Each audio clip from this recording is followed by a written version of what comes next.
Mixed martial arts. No one else talks about it. Except us. On the ball. Dublin City FM.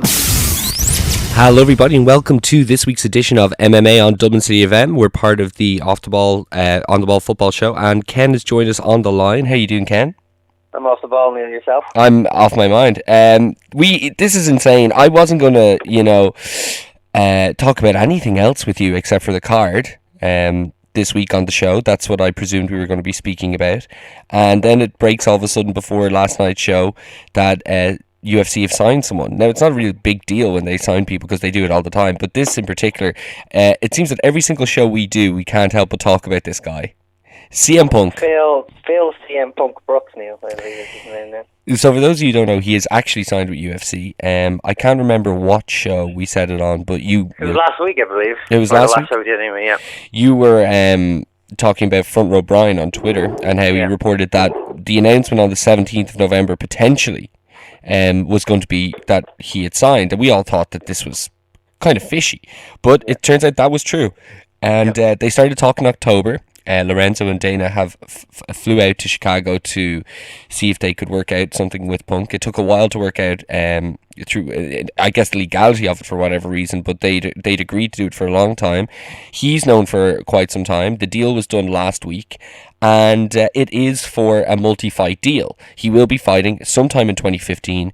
But Ken, this is just, it's an extremely unique example. Nothing like this has ever happened before, where they've signed a celebrity who just likes the sport, who's never actually had a competitive mixed martial arts contest, let alone a competitive Brazilian Jiu-Jitsu, scrum or anything like that. What are your thoughts on this? And were you very surprised by the way it all came down? I wasn't, no, just because Front Row Brian is somebody who's pretty reliable, so I knew there had to be some smoke to the fire. And also, anyone who hasn't heard CM Punk's podcast with Culture Man over the past couple of weeks may not have known this, but they never once mentioned mixed martial arts, which to me was just very suspect, because he loves it so much that it just, you would think it would organically come up, but he never addressed it at all. So I kind of thought there's a reason behind that. So I wasn't surprised, I'll be honest, at all. I mean, I was kind of stunned but not surprised, if you know what I mean. Like, the reality of it was quite jarring, but at the same time, no, it doesn't surprise me.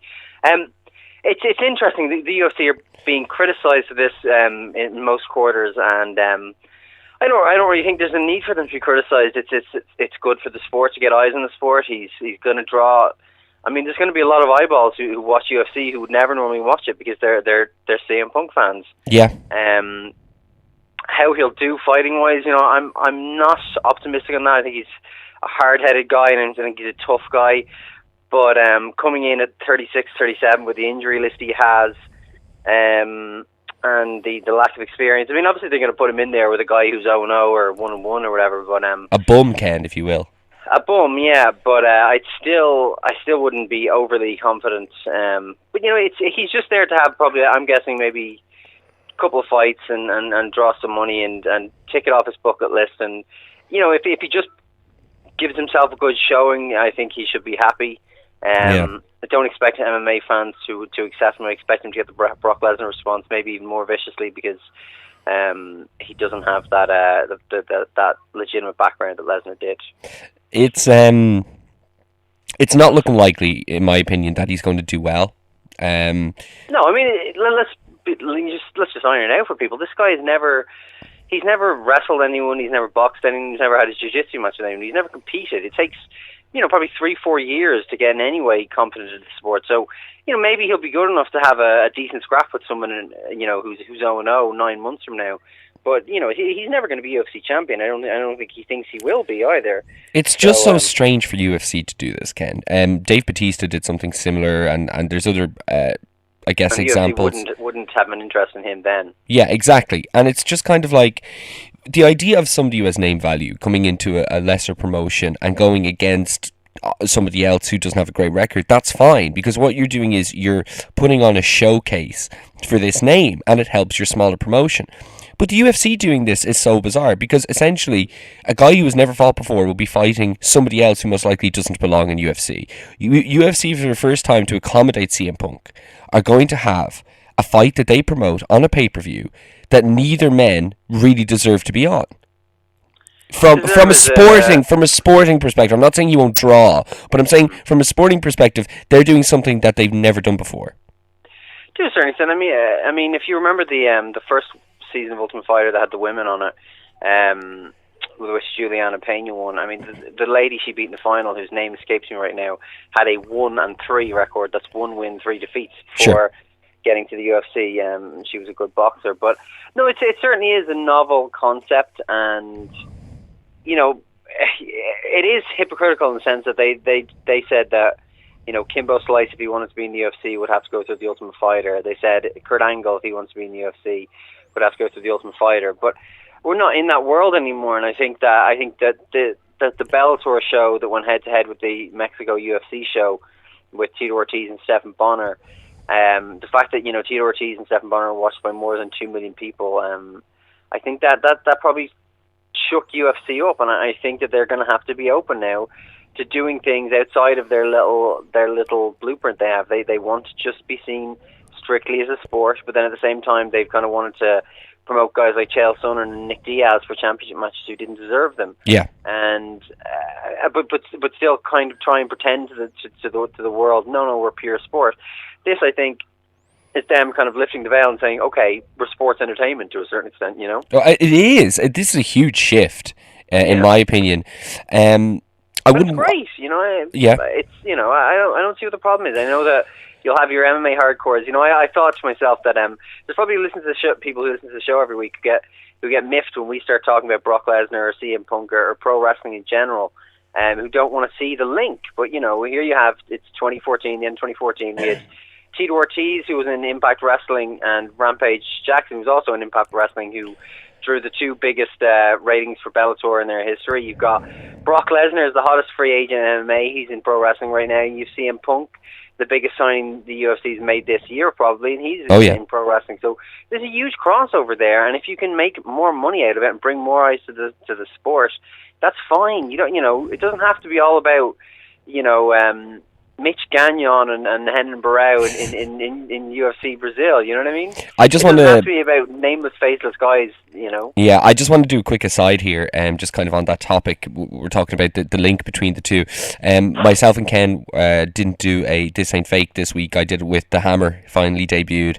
And next week you're not around as well, Ken, so I'm going to have to bring the Hammer back in. But a very interesting point that I actually didn't make on any of the wrestling podcasts that I'd love to bring up with you is I was watching a Raw from 1997, and this absolutely relates to the link between pro wrestling and mixed martial arts, and it was Dan Severn's debut. Okay. Yeah. He was on commentary during a Ken Shamrock match, and Vince, I would really like to have heard that. All right, and Vince goes in detail about the UFC and says that nobody has ever died in the UFC. And basically Dan Severn's like, yes, it's a very there are more rules being implemented now than ever. It's a test of will. It's not barbaric and stuff like this. And Vince goes, well, nobody has died or had a serious injury in Ultimate Fighting. The same can't be said for pro boxing or, dare I say, professional wrestling. Vince McMahon says this to the world. And this the same week that we hear Vince McMahon or CM Punk say that Vince McMahon's opinions on mixed martial arts are barbaric and someone's going to die. Yeah. It's just incredible. 20 years ago that he had this stance. But just onto the Punk thing, I'm not like a purist who says that this is a bad thing or anything like that. It is very strange, I think, because let's say he wins his first fight, okay? Yeah. And his first fight is against somebody who, I'm not going to say like a complete tomato can, but it's obviously there will be a chance he can win his first fight. Let's put it that way. Yeah. Then what do you do with him? You can't just have him go through all these nameless, faceless people. And I don't think it's going to be just one fight if he wins. So is it as cut and dry as he'll win against a nobody and then he'll be found out? Because he can't be the guy who fights enhancement talent, if you will.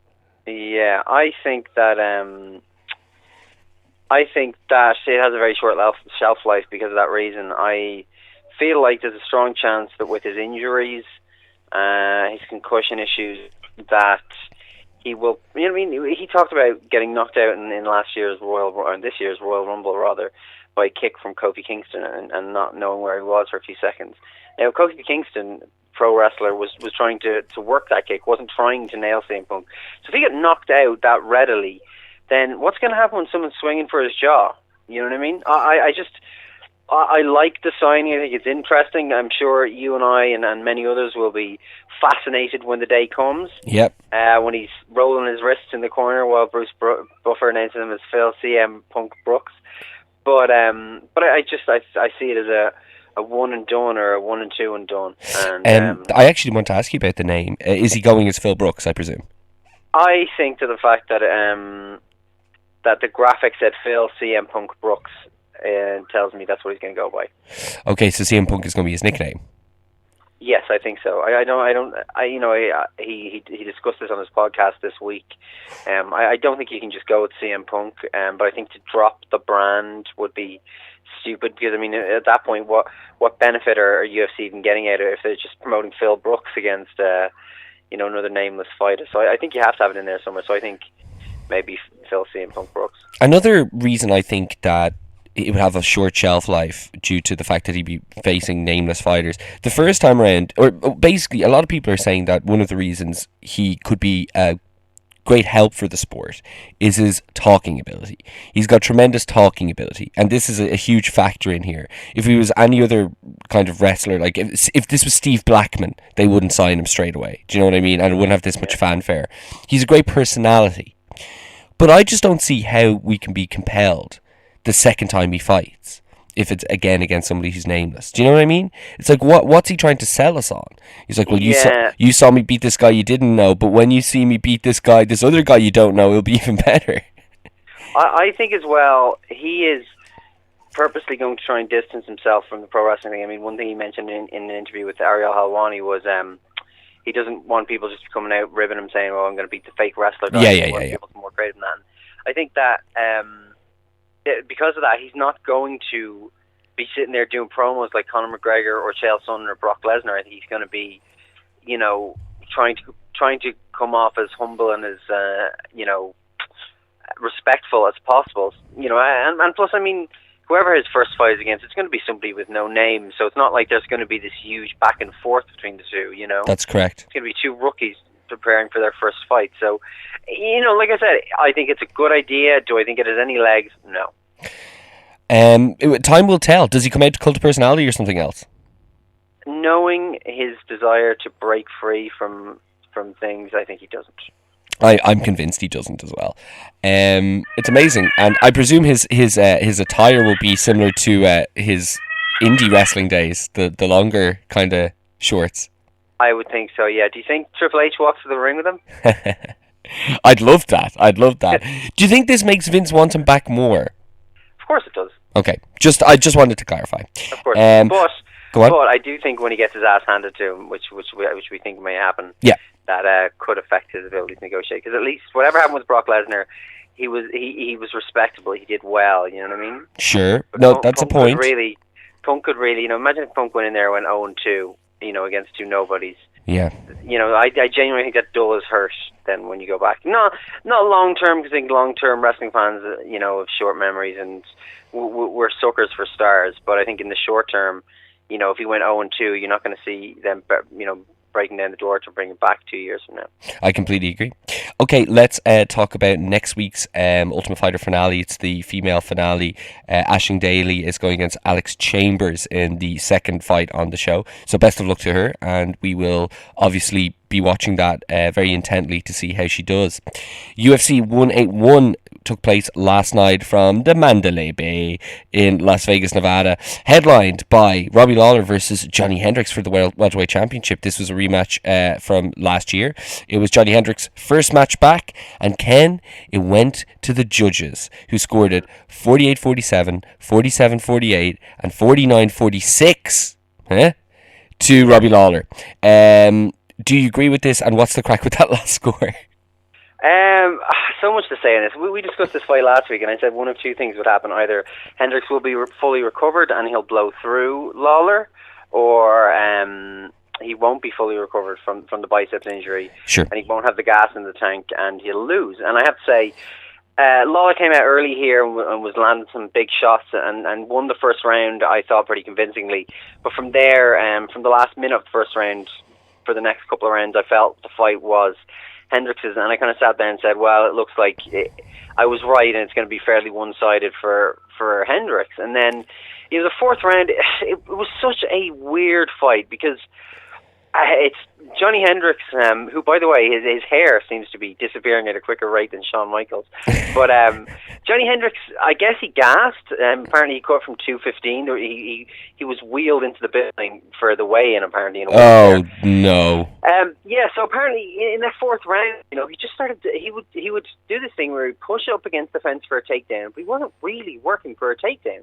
He was just stalling for time, and I think, in his mind, he's pushing the action, he's controlling the octagon, so he's getting points. But, there were times where I was sitting there thinking, Herb Dean should think about taking the point off him for timidity here, which is basically for trying to actively not fight.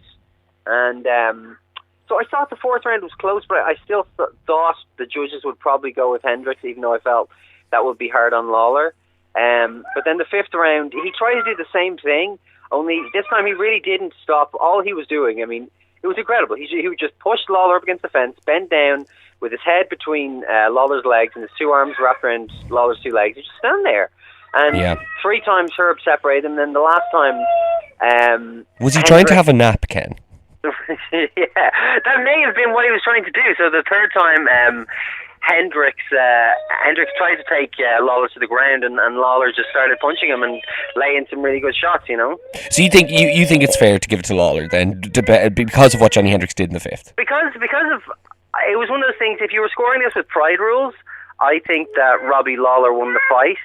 If you were scoring it with the rules that we have, I think it was a real pick'em. Yeah, it was. It was something else that last round. Was. But I think it's fair for Robbie Lawler. Where does this leave Hendricks now? Because it's kind of he really, I felt, had momentum going to the GSP fight, and then obviously there's the title decider, and now I don't know. Yeah, it's one of those where I feel like when he lost to GSP and most people thought he won, I think he's never been hotter. Absolutely. And now, I think most people thought he got, I don't say got lucky, but he narrowly won the first fight. And, some people thought he narrowly won this, some people thought he narrowly lost. But here's the guy who was supposed to be GSP's successor, and he just hasn't looked that good a fighter. And someone made the very salient point that when Johnny Hendricks doesn't knock people out, and granted he's knocked people out in impressive fashion several times, sure, when he goes to a decision, it's very close. He never blows people out of the water when it goes to a decision. And, if you're going to be a dominant champion in this sport, you need to have skills that allow you to dominate people. He doesn't seem to have that. He doesn't have the gas tank. He always has a tough weight cut. Remember the last time he didn't make weight at first, so he had to go and lose more. Yeah. And I'm just not blown away by Hendricks. And I think there's talk that they will go to a third fight. I think that would be a mistake. I think he let Rory McDonald have a shot just because I just don't feel like Hendricks, in how he fought, deserves a rematch right away. But I could see him getting a championship match down the road.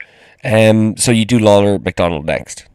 I wouldn't. I think if there's talk that GSP wants to get it back in the cage, I think that's your perfect opportunity to do a Hendricks GSP rematch, because I think that's probably more interesting than a Hendricks than a GSP Lawler fight. Yeah, that's a nice idea. So what's this stuff about GSP that currently, what's his status? Well, he's messed with Dana and Fertitas, and his knee is all better. And the people inside the sport who kind of wouldn't know seem to think he is going to be back, but it's not going to be kind of a back for good. He'll probably be back, take a fight here, maybe a fight there, a few fights. I don't see him going back for a title run, and I think, let's just be honest about it. At this point, I think George had just passed his peak. Yeah. I think the fights against Diaz and Condit and of course Hendricks were kind of him coming down from his best after the return from the first ACL injury. That's true. Now he's done the ACL in his other leg. I think that it might even be like a CM Punk thing where he gets in there because he wants to prove himself. He still can, but he's not the same George St. Pierre. He can't go at that level forever, and particularly not the injuries he's had. So I see him coming back and doing a couple more fights, but not more than that. What weight is CM Punk going to be? Middleweight? Yeah, he said that he's talking middleweight. He's walking around at 200 pounds. I think that would be absolute madness. I think he's a welterweight all day long. When we discussed this last week, I said welterweight or lightweight because I assumed he was around 190. Yeah. Which, if you look, you know Donald Cerrone, sure, one of the famous UFC lightweights, he walks around between 190 and 195. You know. Wow. So if Punk says he's losing weight because of the training he's doing, if he can get down to say, 190, that's a 20-pound cut, which is about what most guys do, and I'm sure he has the money to hire a Mike Dolce or something like that. Because I think if he goes in there at, say, 197 for a 185-pound fight, if he's fighting somebody with any wrestling pedigree whatsoever, he's taken down and beaten up. It's going to be so interesting because he'll look more cut than he ever did in wrestling because of the weight loss. He probably will, It's going to be hilarious. You're very upset about Anthony Pettis defeating Gilbert Melendez. Your favourite man of all times in the lightweight division.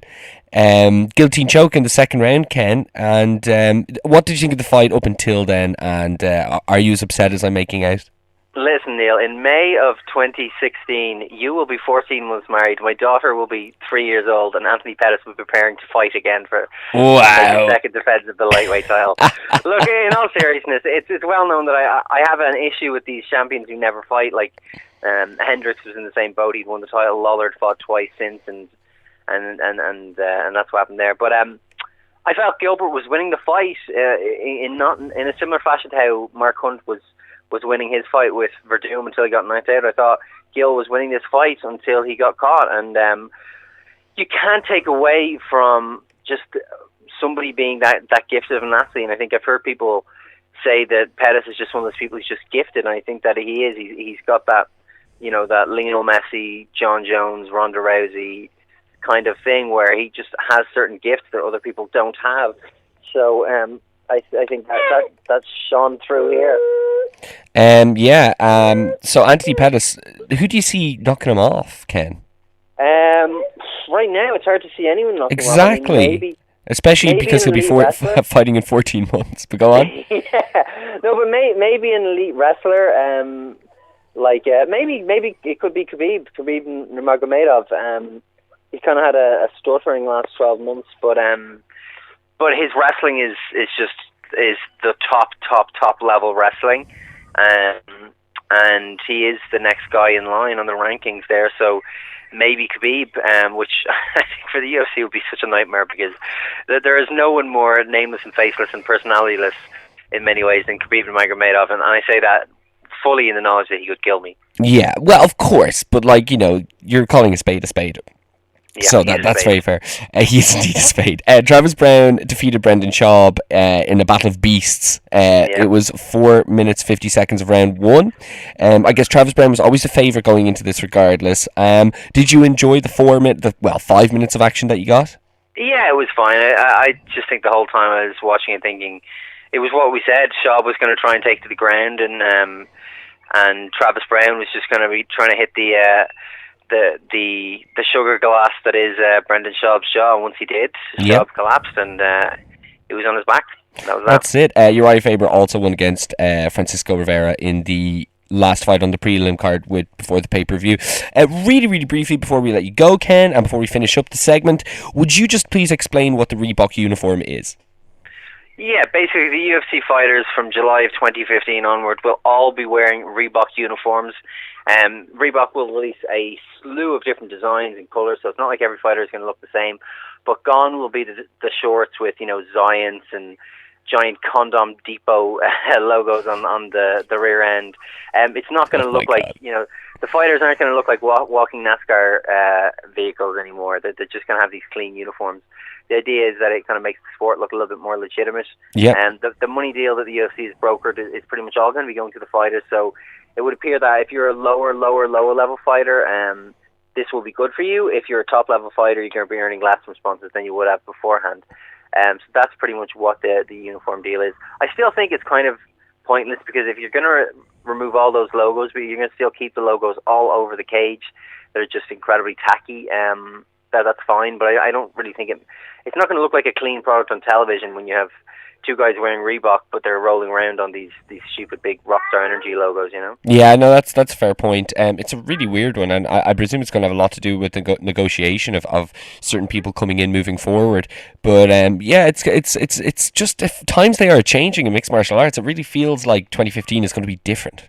Yeah, it feels like the last, I think since the end of 2011, since the Velasquez Dos Santos fight on Fox, when the UFC started running their 30-40 fights a year. Yep. We've just been on this treadmill where even the most hardest of hardcore fans, people like you and me, it's just exhausting. You know, I was talking to my brother this morning, and he said he felt like he was putting in an effort just to watch the two main events on the show because he's just so burnt out on MMA. And yep. I'm hoping that with the UFC maybe operating a slightly different strategy, and Bellator offering competition and a completely different, modus operandi where they're just putting together fights at stars and not worrying about the sport anymore, I think it could be a much more fun year to be involved in MMA. Absolutely, and thanks very much, Ken. We'll be back at the same time next Sunday here on 103.2, and if you want to get archives of this show or any other past MMA segments, you can do so at thisaintfake.com, where you'll also find our professional wrestling podcast. Until then, we'll talk to you next week. On the ball. Dublin City FM.